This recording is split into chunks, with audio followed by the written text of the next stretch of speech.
The Japanese Grand Prix is fast approaching, and there's a lot of excitement building up.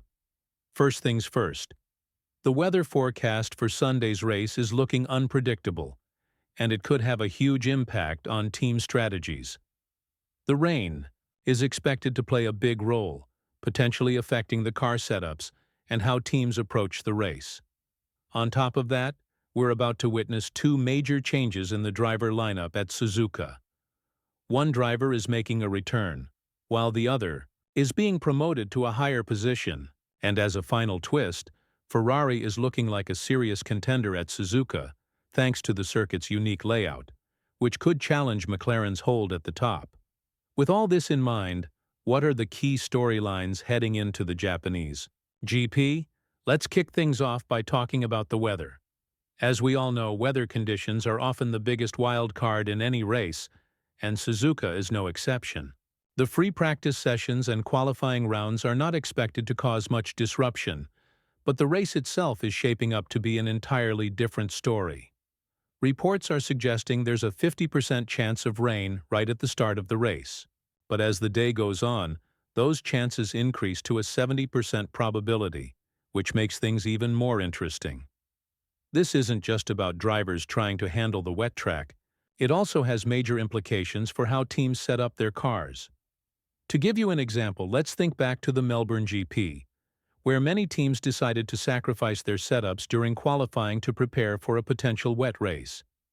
While it didn't exactly go as planned for Ferrari, it's something that could play a significant role again here in Suzuka. Ferrari in particular has a lot to prove after the disqualifications in China, and they might take a similar approach this time around. With the unpredictable weather forecast, it's going to be a real mental game for the engineers on the pit wall. Only one team can come out on top in this strategic battle. But no matter the weather, one thing is for sure. The spotlight is going to be firmly on Yuki Tsunoda.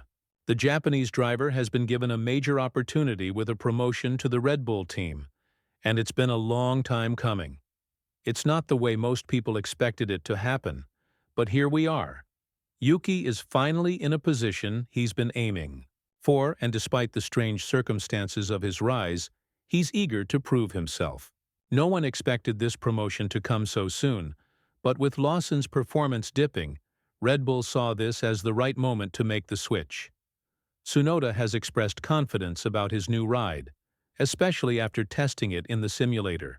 He's not setting the bar too high, but he's got one clear goal: to finish on the podium at his home Grand Prix in Japan. Speaking about this, Yuki said, "I don't want to raise expectations too much, but my aim is to finish on the podium at the Japanese GP. Everything has fallen into place, and now I'm here, thanks to the support of everyone. I'm looking forward to this challenge.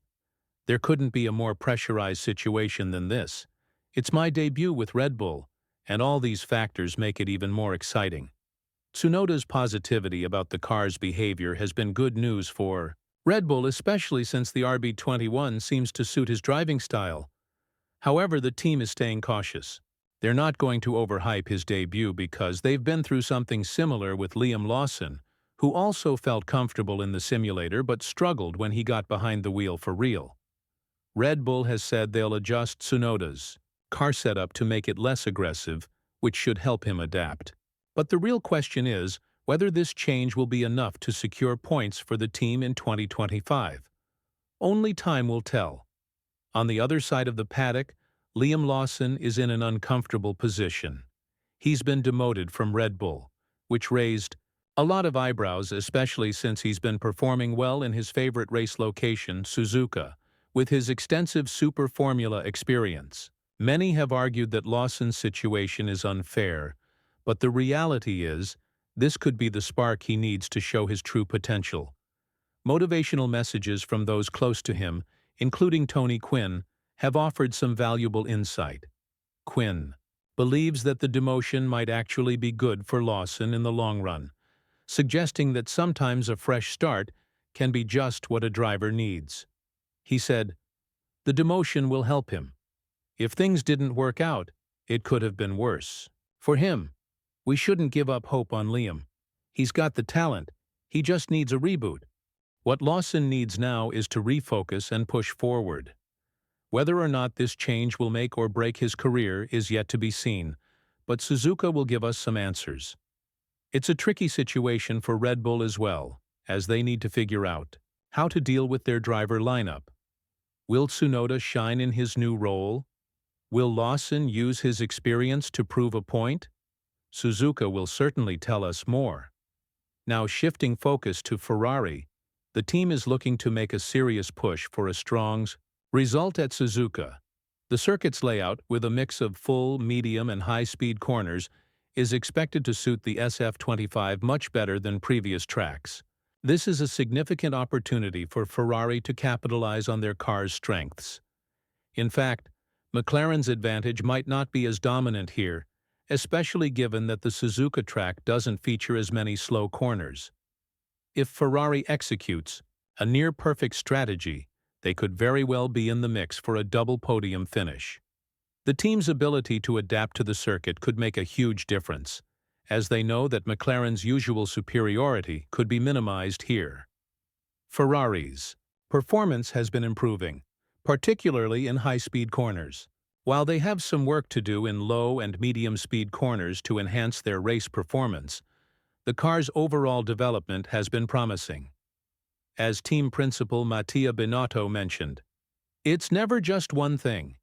If we look at qualifying, in Melbourne, McLaren had the edge over us in the last sector, likely due to tire management.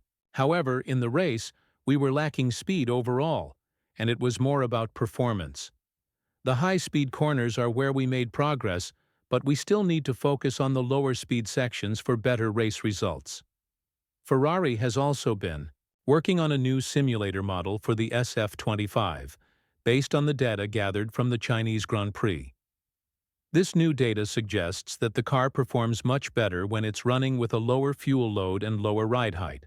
These insights are crucial, especially since the team didn't manage to fully benefit from long-run data during the Bahrain testing earlier in the season. Still, there's a lot left to be uncovered, and 2025 could be a big year for Ferrari's development. Meanwhile, McLaren is not sitting back and waiting for others to catch up. They've set a high bar with their MCL39, which has performed exceptionally well in the first races of the season, earning them 2 race wins. McLaren's car is known for its wide operating window, meaning it performs well in a variety of conditions, but the drivers haven't always extracted the full potential from it. With Ferrari closing in, McLaren's drivers, Lando Norris and Oscar Piastri, will have to be at their best if they want to maintain their position at the front. Both drivers will likely have to employ a strategic approach to ensure they're in the top positions, especially with the rain potentially altering the race plans. As the race at Suzuka unfolds, all eyes will be on the intense intra-team battle at McLaren. Norris and Piastri are set to face off once again, but this time the dynamic might shift. Who will take the lead? Who will play catch-up? While we can't predict with certainty due to the weather, we do know that McLaren has been strong in wet conditions as well. Regardless of the rain, both drivers will need to focus on their strategies to ensure they're positioned for a fierce battle at the front. On top of that, Mercedes is now firmly in the mix for race wins and podiums. George Russell and Antonelli are eager to showcase the potential of the W16, and there's a lot of anticipation about the improvements expected in the car's performance. Russell, in particular, has emerged as one of the strongest drivers behind the McLarens, and his strategy will play a key role in determining Mercedes's standing in the race. With so many teams vying for top positions and multiple drivers in contention, Suzuka promises to be a thrilling race. Ferrari, McLaren, Mercedes, and Red Bull will all be battling not just for the win, but for the future of their lineups. As the season progresses, the pressure continues to build, and Suzuka will be another crucial chapter in this highly competitive season. So, what do you think? Who will come out on top at Suzuka, and how do you see the Lawson switch affecting the race? Drop your thoughts in the comments below, and while you're at it, check out the video that's appearing on your screens right now.